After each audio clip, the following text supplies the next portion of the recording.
കൂട്ടുകാരെ, ഇന്നത്തെ നമ്മുടെ വായന ഇവിടെ ആരംഭിക്കുകയാണ്. വളരെ ശ്രദ്ധയോടുകൂടി ഇത് കേൾക്കാം. സത്രത്തിലേക്ക് തിരിച്ചു നടക്കുമ്പോൾ നഥാനിയേലിൻ്റെയും കുടുംബത്തിൻ്റെയും ഹൃദയങ്ങളിലുള്ള സ്നേഹത്തെ പ്രതി പിതാവായ ദൈവത്തിന് നന്ദി പറഞ്ഞുകൊണ്ട് പ്രാർത്ഥിച്ചു. സത്രത്തിലെത്തിയപ്പോൾ അതിൻ്റെ ഉടമസ്ഥൻ ഞങ്ങളെ അഭിവാദനം ചെയ്തു. എന്നിട്ട് ഞങ്ങളെ മുറികളിലേക്ക് കൂട്ടിക്കൊണ്ടു പോവുകയും ചെയ്തു. യേശുവേ, ഞാൻ മുറിയിലേക്ക് കയറുവാൻ തുടങ്ങുമ്പോൾ അവൻ വളരെ താഴ്ന്ന സ്വരത്തിൽ വിളിച്ചു, എനിക്ക് അങ്ങയോട് തനിച്ച് സംസാരിക്കണമെന്നുണ്ട്. തീർച്ചയായും എൻ്റെ സുഹൃത്തെ, ഞാൻ നേർത്ത സ്വരത്തിൽ പറഞ്ഞു. ഞങ്ങൾ വേറെ ആരുമില്ലാത്ത മറ്റൊരു മുറിയിലേക്ക് പോയി. എങ്ങനെ ഇത് പറയണമെന്ന് എനിക്കറിയില്ല, അവൻ പറഞ്ഞു. സത്യസന്ധമായിട്ട് ഞാൻ മറുപടി പറഞ്ഞു, യേശുവെ, ഞാൻ ചെറുപ്പമായിരുന്നപ്പോൾ ഒരാളെ കൊന്ന് പണം തട്ടിയെടുത്തിട്ടുണ്ട്. അങ്ങനെ വാങ്ങിയതാണ് ഈ സത്രം. ഞാൻ അവനെ കൊല്ലണമെന്ന് ഉദ്ദേശിച്ചിരുന്നില്ല, കൊള്ളയടിക്കണമെന്നോ ഉണ്ടായിരുന്നുള്ളൂ. പക്ഷേ ഉദ്ദേശിച്ചതുപോലെ കാര്യങ്ങൾ നടന്നില്ല. ഇപ്പോൾ നിത്യവും ഞാൻ ദൈവത്തോട് മാപ്പപേക്ഷിക്കും. ഈ മനുഷ്യനെക്കുറിച്ച് ഓർക്കാത്ത ഒരു ദിവസം പോലും എനിക്ക് ഉണ്ടായിട്ടില്ല. ഇതിനൊരു മാറ്റം എങ്ങനെ ഉണ്ടാകുമെന്ന് എനിക്ക് അറിഞ്ഞുകൂടാ. എന്തെങ്കിലും പറയുകയോ പ്രവർത്തിക്കുകയോ ചെയ്തു പോയാൽ പിടിക്കപ്പെടുമോ എന്നും ഞാൻ ഭയപ്പെടുന്നു. ഇപ്പോഴാണെങ്കിൽ എനിക്കൊരു കുടുംബവുമുണ്ട്. ഇതേക്കുറിച്ച് അറിയുവാൻ ഇടയായാൽ അവരുടെ ഹൃദയം തകർന്നു പോകും. ചിലപ്പോൾ എനിക്ക് തോന്നും, എല്ലാം ഇട്ടെറിഞ്ഞ് മരുഭൂമിയിൽ പോയി കിടന്ന് മരിച്ചാലോ എന്ന്. എൻ്റെ ഭാര്യയ്ക്കും മക്കൾക്കും അപമാനം വരുത്തിവെക്കുന്നതിലും ഭേദം അതല്ലേ. മറ്റു ചിലപ്പോൾ തോന്നും, ആത്മഹത്യ ചെയ്താലോ എന്ന്. ഒരുപക്ഷെ അത് ഞാനെടുത്ത ജീവന് പകരമായേക്കുമോ. അപ്പോൾ ദൈവം എന്നോട് ക്ഷമിക്കുമായിരിക്കും. യേശുവേ, എനിക്ക് എന്ത് ചെയ്യണമെന്ന് അറിഞ്ഞുകൂടാ. ജീവിതം ഒരു യാതനയായി തീർന്നിരിക്കുകയാണ്. ശരിക്കും ഒരു പീഡനം. എല്ലാ ദിവസവും ഞാൻ അവൻ്റെ മുഖം കാണുകയാണ്. എത്ര നാൾ ഇങ്ങനെ മുമ്പോട്ട് പോകാനാവുമെന്ന് എനിക്കറിയില്ല. നിരാശ നിറഞ്ഞ മുഖഭാവത്തോടു കൂടി അവൻ പറഞ്ഞു, എൻ്റെ സ്നേഹിത, നീ എല്ലാ ദിവസവും പശ്ചാത്തപിക്കുകയാണ്. നിന്റെ തെറ്റുകൾ നീ കാണുകയും യഥാർത്ഥത്തിൽ മാപ്പപേക്ഷിക്കുകയും ചെയ്യുന്നു. നിന്റെ പാപത്തെ പ്രതിയുള്ള ദുഃഖം പാപമോചനത്തിനായുള്ള നിന്റെ യഥാർത്ഥ ഇച്ഛയെയാണ് കാണിക്കുന്നത്. നിന്റെ പ്രവൃത്തിയെക്കുറിച്ച് നിനക്ക് അനുഭവപ്പെടുന്നതായ കുറ്റബോധവും ലജ്ജയും ചൂണ്ടിക്കാണിക്കുന്നത് നീ നിന്നിലുള്ള തിന്മയെ തിരിച്ചറിഞ്ഞുവെന്നും ഇപ്പോൾ അതിനെ തിരസ്കരിക്കുന്നുവെന്നുമാണ്. എൻ്റെ സംസാരത്തിന് ഭംഗം വരുത്തിക്കൊണ്ട് അവൻ പറഞ്ഞു, അതെ, എന്നാലും ഞാൻ കച്ചവടക്കാരനും കവർച്ചക്കാരനും കൊലയാളിയുമാണ്. ദൈവത്തിന് എങ്ങനെ എന്നോട് ക്ഷമിക്കാനാകും? ദൈവത്തിൻ്റെ കരുണ ആഴമേറിയതാണ്. അന്വേഷിക്കുന്നവർക്കെല്ലാം അത് വാഗ്ദാനം ചെയ്യപ്പെട്ടിരിക്കുന്നു. അവർ പശ്ചാത്തപിക്കുകയും പാപത്തിന് ഹൃദയപൂർവ്വം പ്രായശ്ചിത്തം ചെയ്യുകയും ചെയ്താൽ പിന്നെ അവരുടെ പ്രവൃത്തികൾ പരിഗണിക്കപ്പെടുന്നില്ല. ദൈവത്തിൻ്റെ കരുണ എല്ലാവർക്കുമായുള്ളതാണ്. ഞാൻ പറഞ്ഞു, ഞാൻ എന്ത് പ്രായശ്ചിത്തമാണ് ചെയ്യേണ്ടത് യേശുവേ?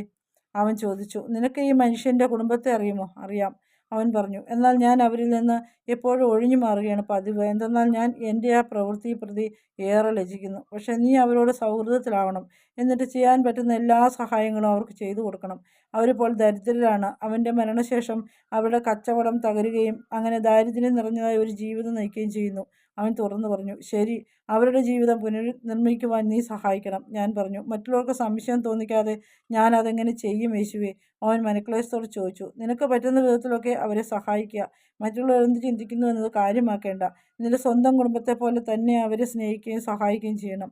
അതെ അതെ, അങ്ങ് പറഞ്ഞത് ശരിയാണ്. മറ്റുള്ളവർ എന്ത് വിചാരിക്കുമെന്നതോ ചെയ്യുമെന്നതോ പ്രശ്നമല്ല. ഒരുപക്ഷെ സത്യം കണ്ടുപിടിക്കപ്പെട്ടാൽ തന്നെ എനിക്കതിൽ വിഷമമുണ്ടെന്ന് ദൈവത്തിനറിയാമല്ലോ. അതുകൊണ്ട് എന്തു തന്നെ സംഭവിച്ചാലും അത് ദൈവകരങ്ങളിലൂടെ ആയിരിക്കും. സത്യത്തെ തിരിച്ചറിഞ്ഞ അവൻ പറഞ്ഞു, നീ പശ്ചാത്തപിക്കുന്നു എന്നത് ദൈവം അറിയുന്നു. ഇനി വേണ്ടത് പ്രായശ്ചിത്തമാണ്. നീ വേദനിപ്പിച്ചവരെ സഹായിക്കുന്ന പ്രായശ്ചിത്തം. അത് നിന്നെയും സഹായിക്കുന്നതാണ്. വസ്ത്രം കീറുകയും ശരീരം മുഴുവൻ ചാരം പൂശുകയും ചെയ്ത ശേഷം താൻ എത്രമാത്രം സഹിക്കുന്നു എന്ന് ലോകത്തെ അറിയിക്കുന്നത് പ്രായശ്ചിത്തമാകുന്നില്ല. നിന്നെ പാപത്തിലേക്ക് നയിച്ച നിന്റെ ബലഹീനതയെയും ഭയത്തെയും മറികടക്കുവാൻ നീ ഇനി എന്താണ് ചെയ്യേണ്ടതെന്ന് തിരിച്ചറിയുന്നതിൽ നിന്നാണ് പ്രായശ്ചിത്തം തുടങ്ങുന്നത്. ദൈവത്തോടുള്ള ഹൃദയം നൊന്ത മാപ്പിരക്കലാണ് പ്രായശ്ചിത്തം. നിന്റെ തെറ്റുകൾക്ക് നിനക്കാവും വിധം പരിഹാരം ചെയ്യലാണ് അത്. പ്രായശ്ചിത്തം എന്നാൽ നീ തെറ്റുകൾ ചെയ്തു പോകുന്ന ബലഹീനനായ മനുഷ്യനാണെന്ന് സ്വയം അംഗീകരിക്കുകയും അവയെ കടക്കുവാനുള്ള ശക്തി ദൈവത്തിൽ കണ്ടെത്താനുമാവുമെന്ന് മനസ്സിലാക്കുകയും ചെയ്യുന്നതാണ്. ഞാൻ വിശദീകരിച്ചു കൊടുത്തു. യേശുവേ, നന്ദി. അങ്ങ് എത്രമാത്രം വിവേകമുള്ളവനാണ്. അങ്ങ് എൻ്റെ കണ്ണ് തുറന്നു. ഇപ്പോൾ എന്തു ചെയ്യണം എന്നെനിക്കറിയാം. എനിക്ക് ഇനി ജീവിതം കൂടുതൽ സുഗമമാക്കാം. അവൻ കൃതജ്ഞതാനിർഭരനായി. ഇന്നു മുതൽ നീ ദൈവത്തിന് വേണ്ടി ജീവിക്കൂ. എല്ലാവരുടെയും സ്നേഹിതനായിരിക്കുക. കൂടെ കൂടെ പ്രാർത്ഥിക്കണം. നിന്റെ ചെയ്തികൾക്ക് പരിഹാരമായി ഓരോ ദിവസവും സമർപ്പിക്കുകയും വേണം. എന്നിട്ട് ദൈവത്തിൻ്റെ കരുണയെ ഹൃദയത്തിൽ സ്വീകരിച്ചുകൊണ്ട് ഇരുട്ടിൽ പ്രകാശിക്കുന്ന ഒരു ദീപമായി തീരുക. കൈ നീട്ടി അവൻ്റെ തോളിൽ വെച്ചുകൊണ്ട് പറഞ്ഞു, നീ ഇപ്രകാരം ചെയ്യുമ്പോൾ നിന്നോട് തന്നെ ക്ഷമിക്കുവാനും പഠിക്കണം. അല്ലെങ്കിൽ ഇനിയും നീ പാപത്തിൻ്റെ കെണിയിൽ വീണേക്കാം. അങ്ങ് ഉദ്ദേശിക്കുന്നത് എന്താണ്? നോക്കൂ, നീ നിന്റെ ജീവൻ ഒടുക്കുവാൻ നനച്ചിരുന്നു. അതൊരിക്കലും പരിഹാരമാവുകയില്ല. എന്തെന്നാൽ കൊല്ലുന്നത് പാപമാണ്. ഇപ്രകാരമാണ് ദുഷ്ടാരൂപി പ്രവർത്തിക്കുന്നത്. അത് പരിഹാരത്തിൻ്റെ ആവശ്യകതയെക്കുറിച്ച് വിശ്വസിപ്പിച്ചുകൊണ്ട് മനുഷ്യനെ ചതിയിൽപ്പെടുത്തുന്നു. അവൻ നിർദ്ദേശിക്കുന്ന പരിഹാരം യഥാർത്ഥത്തിൽ മറ്റൊരു പാപമാണ്. പിശാചിനെ വളരുവാൻ അനുവദിക്കലാണ് ഇതിന് എല്ലാം ഫലം. നീ ഈ മാർഗം സ്വീകരിച്ചിരുന്നുവെങ്കിൽ അവശേഷിക്കുന്ന നിന്റെ കുടുംബത്തിനും പിന്നെ സ്നേഹിതർക്കും അത് ഉളവാക്കമായിരുന്ന വേദനയെക്കുറിച്ച് ഓർത്തു നോക്കൂ. നിന്റെ പാപങ്ങളുടെ ഫലമായി അവർ കഷ്ടതയിലാകും. ഇങ്ങനെയാണ് പിശാചിൻ്റെ പണി. പ്രത്യക്ഷത്തിൽ ഒരു പ്രശ്നം പരിഹാരമെന്ന് തോന്നിപ്പിക്കുകയും വാസ്തവത്തിൽ അത് പരിഹാരമോ ഉത്തരമോ അല്ലാതാവുകയും ചെയ്യുന്നു. മാത്രമല്ല, ശേഷിക്കുന്നവർക്ക് ജീവിതകാലം മുഴുവനും അതൊരു ഹൃദയഭാരമായി തീരുകയും ചെയ്യുന്നു. ശരിയാണ്, അങ്ങ് പറഞ്ഞത് ശരിയാണ്. എല്ലാം വളരെ വ്യക്തമാണിപ്പോൾ. ഞാൻ എന്തുകൊണ്ടാണ് നേരത്തെ ഇതൊന്നും മനസ്സിലാക്കാതെ പോയത്? ഇപ്പോൾ അവൻ ഉച്ചത്തിലാണ് പറഞ്ഞത്. നിന്റെ കുറ്റബോധം നിന്നെക്കൊണ്ട് തിന്മയെ മനസ്സിൽ കയറ്റുവാനും പ്രശ്നത്തിന് ഏക പരിഹാരമാണെന്ന് തോന്നിപ്പിക്കുന്ന ചിന്തകൾ അവിടെ നിക്ഷേപിക്കുവാനും അനുവദിച്ചു. ഓർമ്മിക്കുക, ദൈവമാണ് ഒരേ ഒരു ഉത്തരം. അവിടുന്ന് നിന്നോട് ക്ഷമിക്കുവാൻ കാത്തിരിക്കുകയാണ്. ഒരിക്കൽ നീ ദൈവത്തിൻ്റെ പാപമോചനം സ്വീകരിച്ചു കഴിഞ്ഞാൽ പിന്നെ കുറ്റബോധം ദൂരെ എറിയുക. എന്നാൽ പാപത്തെ മറക്കരുത്, കാരണം നീ ഇനിയും അതേ പാപം ചെയ്യുവാൻ ഇടയാകരുത്. യേശുവേ നന്ദി, അങ്ങ് എൻ്റെ ജീവിതത്തെ രക്ഷിച്ചു. എൻ്റെ മനസ്സിനെയും എൻ്റെ കുടുംബത്തെയും എൻ്റെ ആത്മാവിനെയും രക്ഷിച്ചു. ഞാൻ അങ്ങയോട് ഒരുപാട് കടപ്പെട്ടിരിക്കുന്നു. അങ്ങനെ ചോദിക്കുന്നത് എന്തും അങ്ങയുടേതാണ്. അവൻ പറഞ്ഞു, ഞാൻ ചോദിക്കുന്നത് എന്തെന്ന് പറഞ്ഞു കഴിഞ്ഞു. ഇപ്രകാരം ചെയ്തുകൊണ്ട് നീ സമാധാനം കണ്ടെത്തുക, ദൈവത്തിൻ്റെ സമാധാനം. പിന്നെ ഉറങ്ങുന്നതിനായി ഞാൻ എഴുന്നേറ്റ് മുറിയിലേക്ക് നടന്നു. ഞാൻ നടന്നു നീങ്ങുമ്പോൾ അവൻ വിതുമ്പിക്കൊണ്ട് പറയുന്നത് കേട്ടു, നന്ദി കർത്താവേ. പിറ്റേന്ന് കാലത്ത് ഞങ്ങൾ പ്രാർത്ഥിക്കുവാനായി വീണ്ടും സിനഗോഗിലേക്ക് പോയി. കാലത്ത് മുഴുവൻ സമയവും ഞങ്ങൾ അവിടെയിരുന്നു. ഉച്ചയ്ക്ക് സത്രത്തിലേക്ക് തിരികെ പോകും വഴി അംഗവൈകല്യമുള്ള 2 വ്യക്തികൾ ധർമ്മം ചോദിച്ചുകൊണ്ട് വഴിയരികിൽ നിൽക്കുന്നുണ്ടായിരുന്നു. ഞാൻ പുറകിലോട്ട് തിരിഞ്ഞ് യൂദാസിനോട് പറഞ്ഞു, അവർക്ക് നഥാനിയേൽ തന്ന ആ പണം കൊടുത്തേക്കൂ. എന്ത്, അത് മുഴുവനുമോ? അതെ, മുഴുവനും. നമുക്കതിൻ്റെ ആവശ്യമില്ല, ഞാൻ മറുപടി പറഞ്ഞു. പക്ഷേ കർത്താവേ, നമുക്ക് പിന്നീട് അത് ആവശ്യം വന്നേക്കും. യൂദാസ് എതിർപ്പ് പ്രകടിപ്പിച്ചു. നമുക്ക് ആവശ്യമുള്ളത് നൽകപ്പെടും. ഉദ്ദേശിച്ചത് തന്നെയാണ് പറഞ്ഞതെന്ന അർത്ഥത്തിൽ യൂദാസിനെ നോക്കി ഞാൻ പറഞ്ഞു. മനസ്സില്ലാ മനസ്സോടെ യൂദാസ് ആ പണം ആ വികലാംഗർക്ക് നൽകി. അതിൽ പ്രായം കൂടിയ ആൾ പറഞ്ഞു, നന്ദി ഗുരു, നന്ദി, ഒരുപാട് നന്ദി. ഇത് ഞങ്ങൾ ആവശ്യക്കാരായ മറ്റ് ഭിക്ഷക്കാരുമായി പങ്കുവെച്ചു കൊള്ളാം. ഞങ്ങൾ 2 ആൾക്കും ഇത് വളരെ കൂടുതലാണ്. ഞാൻ അവൻ്റെ ഹൃദയത്തിലേക്ക് നോക്കുകയും അവൻ സത്യമാണ് പറയുന്നതെന്ന് അറിയുകയും ചെയ്തു. യൂദാസ്, ഞാൻ പറഞ്ഞു, ഇയാളിൽ നിന്ന് നിനക്ക് പഠിക്കുവാൻ സാധിക്കും. പക്ഷേ എന്താണ് പഠിക്കേണ്ടതെന്ന് ആദ്യം ദർശിക്കേണ്ടിയിരിക്കുന്നു. യൂദാസ് ഒന്നും മിണ്ടിയില്ല. ഞാൻ ആ മനുഷ്യൻ്റെ കരം ഗ്രഹിച്ചുകൊണ്ട് പറഞ്ഞു, നിന്റെ ഹൃദയം നിറച്ച സ്നേഹവും അനുകമ്പയുമാണ്. ദൈവത്തിൽ നിന്ന് വരുന്നതായ സ്നേഹമാണത്. അവൻ പ്രതിവചിച്ചു, അതെ ദൈവം, ഞാൻ ദൈവത്തെ ഒരുപാട് സ്നേഹിക്കുന്നു. എൻ്റെ ജീവിതത്തിനായി നന്ദി പറയുകയും ചെയ്യുന്നു. ഞാനൊരു വികലാംഗനും പാവപ്പെട്ടവനുമാണെങ്കിൽ പോലും ദൈവം എൻ്റെ ഹൃദയം ആനന്ദം കൊണ്ട് നിറയ്ക്കുകയാണ്. ജീവിച്ചിരിക്കുന്നു എന്ന കാരണത്താൽ തന്നെ ഞാൻ എപ്പോഴും സന്തോഷവാനാണ്. എൻ്റെ സുഹൃത്തെ, നിൻ്റെ സ്നേഹവും നിൻ്റെ വിശ്വാസവും നിന്നെ സുഖപ്പെടുത്തിയിരിക്കുന്നു, ഞാൻ പറഞ്ഞു. അപ്പോൾ ആ മനുഷ്യൻ നിവർന്നു നിന്നു, വടി ദൂരെ എറിഞ്ഞു, എന്നിട്ട് സാധാരണ മനുഷ്യരെ പോലെ നടന്നു. അയാൾ ദൈവസ്തുതികൾ പാടുവാനും നൃത്തം വയ്ക്കുവാനും തുടങ്ങി. എൻ്റെ കാര്യമോ? മറ്റേയാൾ ചോദിച്ചു. കൂട്ടുകാരാ, നിന്നെ ദൈവം മറന്നു കളയുമെന്ന് കരുതിയോ? ഞാൻ ചോദിച്ചുകൊണ്ട് അവൻ്റെ ശിരസിൽ കൈവച്ചു. എന്നിട്ട് പറഞ്ഞു, എഴുന്നേറ്റ് നടക്കൂ. അവൻ വെപ്രാളത്തോടെ കാലുകൾ നിവർത്തി എഴുന്നേറ്റ് നിന്നു. വടി താഴെയിട്ടു. മുമ്പോട്ടും പുറകോട്ടും ഒന്നോടിയ ശേഷം ആദ്യത്തെ ചൂട് വെച്ചു. നോക്കൂ, ഞാനും നടക്കുന്നു, അവൻ അലറി വിളിച്ചു. എന്നിട്ട് 2 പേരും ചേർന്ന് കൈകോർത്ത് പിടിച്ച് വട്ടത്തിൽ നൃത്തം ചെയ്തുകൊണ്ട് പാട്ടുപാടി ദൈവത്തെ മഹത്വപ്പെടുത്തി. ശിഷ്യന്മാർ അത്ഭുതസ്പന്ദരായി നോക്കി നിൽക്കെ ആ 2 പേരും നൃത്തവും പാട്ടും കുറേ നേരം കൂടി തുടർന്നു. അവസാനം എല്ലാം നിർത്തി എൻ്റെ അടുത്ത് വന്ന് കരം പിടിച്ച് ചുംബിച്ചു. നന്ദി കർത്താവേ, നന്ദി, നന്ദി കർത്താവേ. അവർ വീണ്ടും വീണ്ടും പറഞ്ഞു. ഇത് ആരോടും പറയരുത്, ഞാൻ പറഞ്ഞു. എന്നാൽ ദൈവം തൻ്റെ കരുണയാൽ നിങ്ങളെ സുഖപ്പെടുത്തിയെന്ന് ഒരിക്കലും മറക്കേണ്ട. അവൻ വാക്ക് തന്നു. പിന്നെ ഞാനും ശിഷ്യന്മാരും സത്രത്തിലേക്ക് തിരികെ പോയി. ഞങ്ങൾ രുചികരമായൊരു ലഘുഭക്ഷണം കഴിച്ചു. ഉടമസ്ഥൻ വീണ്ടും ഭക്ഷണം കഴിക്കുവാൻ നിർബന്ധിക്കുകയാണ്. വയറ് നിറഞ്ഞിരുന്നതിനാൽ ഞങ്ങൾ മതിയാക്കി. യൂദാസ് വളരെ ദുഃഖിതനായി കാണപ്പെട്ടു.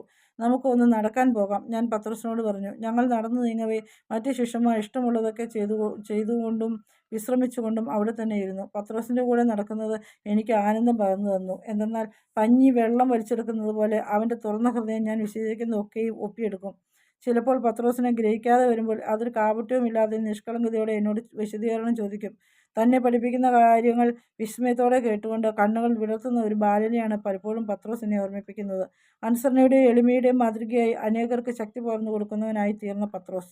ദൈവത്തോട് ഏറ്റവും അടുത്തായിരുന്നാൽ പോലും മാനുഷിക ബലഹീനതകളാൽ മനുഷ്യൻ തെറ്റുകൾ ചെയ്യുവാൻ പോകുന്നവനാണെന്നും എന്തിനാ അവൻ ദൈവത്തെ പോലും നിരസിക്കുമെന്നും അവനെ നിരീക്ഷിച്ചാൽ കാണാം. പക്ഷേ പിന്നീട് വിനീതമായ സ്നേഹത്താൽ എങ്ങനെയാണ് ദൈവസഹായം സ്വീകരിച്ചുകൊണ്ട് തൻ്റെ ബലഹീനതകളെ മറികടക്കുവാൻ സാധിക്കുന്നതെന്ന് പത്രോസ് കാണിച്ചു തരുന്നതാണ്. പത്രോസ് മാനവകുലത്തിന് മാതൃകയാണ്. എൻ്റെ ഉത്തമ സ്നേഹിതൻ. അതാ അവൻ ഒരു ശബ്ദം വിളിച്ചു പറയുന്നത് കേട്ടു. അവനാണ് എന്നെ സുഖപ്പെടുത്തിയത്. വളരെ പെട്ടെന്ന് ഒരു സമൂഹം ഞങ്ങൾക്ക് ചുറ്റും കൂടി. അവർ വികലാംഗരും ഭിക്ഷക്കാരും അന്ധരും ചെകിടരും മുടന്തരും രോഗികളുമായിരുന്നു. എന്നെ സുഖപ്പെടുത്തൂ, ഒന്ന് തൊടണേ, എന്നെ സഹായിക്കണേ. കൈകൾ നീട്ടിക്കൊണ്ട് അവർ വിളിച്ചു പറഞ്ഞു. പത്രോസേ, ഞാൻ പറഞ്ഞു, അവരോട് ഇവിടെ ഇരിക്കുവാൻ പറയൂ. കുറച്ചു സമയത്തിന് ശേഷം വികലാംഗരായിരുന്ന എന്നാൽ ഇപ്പോൾ സുഖം പ്രാപിച്ച ആ 2 പേരുടെ സഹായത്തോടെ പത്രോസ് ഒരു വിധത്തിൽ അവരെ ഒരിടത്ത് ഇരുത്തി. പത്രോസ് ഉച്ചത്തിൽ പറഞ്ഞു, നിശബ്ദരായിരിക്കണം. എന്നിട്ട് യേശു പറയുന്നത് ശ്രവിക്കുവിൻ. അദ്ദേഹം എല്ലാവരുടെയും അടുത്ത് വരുന്നതാണ്. പെട്ടെന്ന് അവർ എഴുന്നേൽക്കാൻ തുടങ്ങി. ഉന്തിയും തള്ളിയും മുന്നോട്ട് വരാൻ ശ്രമിച്ചുകൊണ്ട് വിളിച്ചു പറഞ്ഞു, ഇത് യേശുവാണ്, പ്രവാചകനായ യേശു.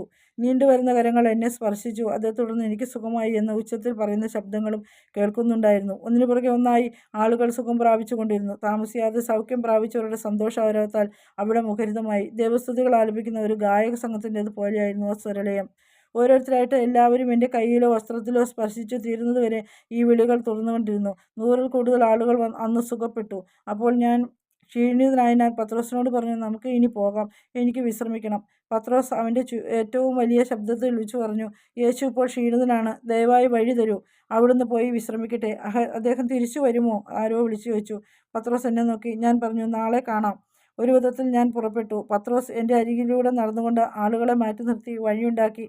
എന്നാൽ അവർ സത്രത്തിലേക്ക് ഞങ്ങളെ അനുഗമിച്ചു. ഞങ്ങൾ അകത്ത് കയറിയപ്പോൾ അവർ ഞങ്ങളെയും കാത്ത് പുറത്തിരുന്നു. ഉടമസ്ഥർ എൻ്റെ അടുത്ത് വന്ന് പറഞ്ഞു, അങ്ങ് ഇവിടെ നിന്നും പ്രശാന്തമായ ഒരിടത്തേക്ക് പോകണം, അല്ലെങ്കിൽ അവർ ഒരു സൈര്യവും തരികയില്ല. എനിക്കിവിടെ അടുത്തൊരു വീടുണ്ട്. പുറകുവശത്തെ വാതിലൂടെ പുറത്ത് കടന്നിട്ട് പോയാൽ ആരും അറിയുകയില്ല. നന്ദി സുഹൃത്തെ, നിന്റെ വാഗ്ദാനം തികച്ചും സ്വീകാര്യമാണ്, ഞാൻ മറുപടി പറഞ്ഞു. അവൻ ഒരു വേലക്കാരനെ വിളിച്ച് എനിക്കും പത്രോസിനും വഴി കാണിച്ചു കൊടുക്കുവാൻ നിർദ്ദേശിച്ചിട്ട് പറഞ്ഞു, ഞാൻ പിന്നീട് നിങ്ങൾക്ക് ഭക്ഷണം കൊണ്ടുവന്ന് തരാം, അതേക്കുറിച്ച് ആകുലത വേണ്ട.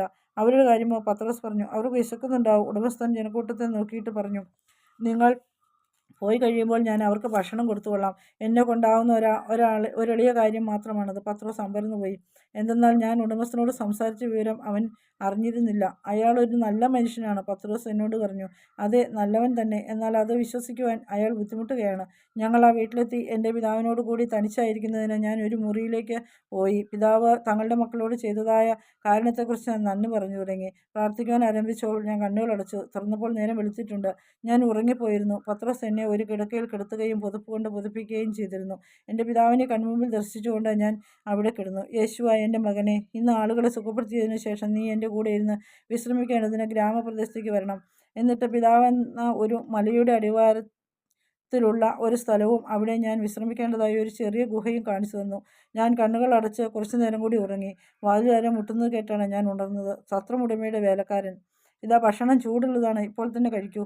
എന്തെന്നാൽ അങ്ങ് ഇന്നലെ രാത്രിയിലും ഒന്നും കഴിച്ചിട്ടില്ല.